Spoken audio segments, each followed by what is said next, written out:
তো হ্যালো। তো তোমাদেরকে আমি এর আগেই বলেছিলাম যে আমি তোমাদের পাইন দাঁড়িয়ে আকাশে নয়ন তুলি হাইনরিক হাইনের লেখা পাইন দাঁড়িয়ে আকাশে নয়ন তুলিটা পড়াতে চলেছি। তো তোমাদেরকে তো আমি আগেই বলেছিলাম পড়াবো। তো চলো তাহলে পড়ে। এই যে পাইন দাঁড়িয়ে আকাশে নয়ন তুলি, কার লেখা? হাইনরিক হাইনি।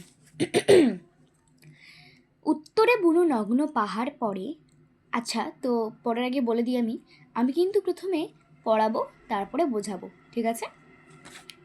উত্তরে বুনো নগ্ন পাহাড় পড়ে, দাঁড়ায় পাইন আকাশে নয়ন তুলে যেন বরফের রূপালি কাপড় পরে, স্বপ্ন সে দেখে দিনরাত দুলে দুলে। আচ্ছা, প্রথমে এইটুকু প্যারা আমি তোমাদেরকে সবাইকে বোঝাই। এখানে বলেছে উত্তরে বুনো নগ্ন পাহাড় পড়ে। উত্তরে একটা বুনো নগ্ন পাহাড় পড়ে। বুনো এবং নগ্ন মানে কি? বুনো এবং নগ্ন মানে হচ্ছে, বুনো মানে হচ্ছে বন্য, আর নগ্ন মানে হচ্ছে ছন্ন ছাড়া, মানে যার পোশাকই নেই তাকে বলা হয় বুনো নগ্ন পা। তো এবারে বলেছে দাঁড়ায় পাইন আকাশে নয়ন তুলি। পাইন গাছ তো অনেক লম্বা হয়, তার জন্য বলেছে যে দাঁড়ায় পাইন আকাশে নয়ন তুলে। মনে হচ্ছে যেন সে চোখ তুলে আকাশে নয়ন তুলে। নয়ন মানে কি? আখি। আখি মানে চোখ।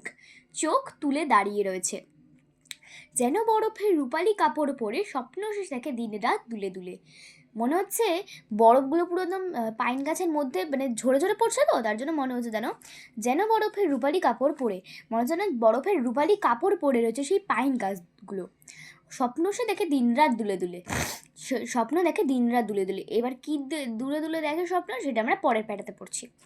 স্বপ্ন সে দেখে দূরে মরুভূমির পরে, সেই দেশে যেথা প্রভাতে সূর্য ওঠে, তপ্ত পাহাড়ে বেদনায় বুক ভরে, দাঁড়ায় রয়েছে পাম গাছ মরুতটে। আচ্ছা, স্বপ্ন সে দেখে দূরে মরুভূমির পরে। এইবার আসি, স্বপ্ন কি দেখছে? সে স্বপ্ন দেখছে যে দেখে দূরে দূরে মরুভূমির পরে। সে দেখে মানে সেই বরফের দেশে অনেক ঠান্ডা, তো সে তার জন্য গরমের কোনো জায়গায় যেতে চায়। তার জন্য সে স্বপ্ন দেখে ওই মরুভূমিতে আমি যাব। সেই দেশে যেথা প্রভাতে সূর্য ওঠে, সেই দেশে প্রভাতে সূর্য ওঠে, কিন্তু বরফের দেশে বেশি কিন্তু সূর্য ওঠে না। সূর্য উঠলেই তো বরফগুলো গলে যাবে, তার জন্য ওখানে সবসময় মেঘলা থাকে। তপ্ত পাহাড়ে বেদনায় বুক ভরে। তপ্ত পাহাড় মানে বালির পাহাড় আর কি, মরুভূমিতে পুরো তপ্ত গরমের ঠাসা পাহাড়, ওরকম দাঁড়ায় রয়েছে পাম গাছ মরুতটে। একদম মাঝখানটায় পাম গাছ দাঁড়িয়ে রয়েছে, সেইখানে কিন্তু পাম গাছই জীবিত থাকতে পারবে, আর ক্যাকটাস গাছ, আর কিন্তু কোনো গাছ জীবিত থাকতে পারবে না। তো তোমরা নিশ্চয়ই বুঝতে পেরেছো আমি কি বলেছি। যদি বুঝতে না পারো কমেন্ট বক্সে আমাকে জানাবে, ঠিক আছে? দেখো, আমি কিন্তু এখানে তোমাদের সব কিছু দেখিয়ে দিচ্ছি। এর কী হবে? উত্তরে বুনো নগ্ন পাহাড় পাইন দাঁড়িয়ে, যেন বরফের সোনালি রূপালি সবজে নাকি রূপালি, মরুতটে দাঁড়ায় রয়েছে পাম। জার্মান ভাষায় কবিতা লেখেন শেক্সপিয়ার। এটা আমি বারবার বলে দিচ্ছি যে জার্মান ভাষায় কবিতা লেখেননি গোয়েথে নয়, রিলকে নয়, শেক্সপিয়ার কিন্তু লিখেছে। ওকে, চলো, তোমরা নিশ্চয়ই বুঝতে পেরে গেছো। চলো, 1 2 3 4।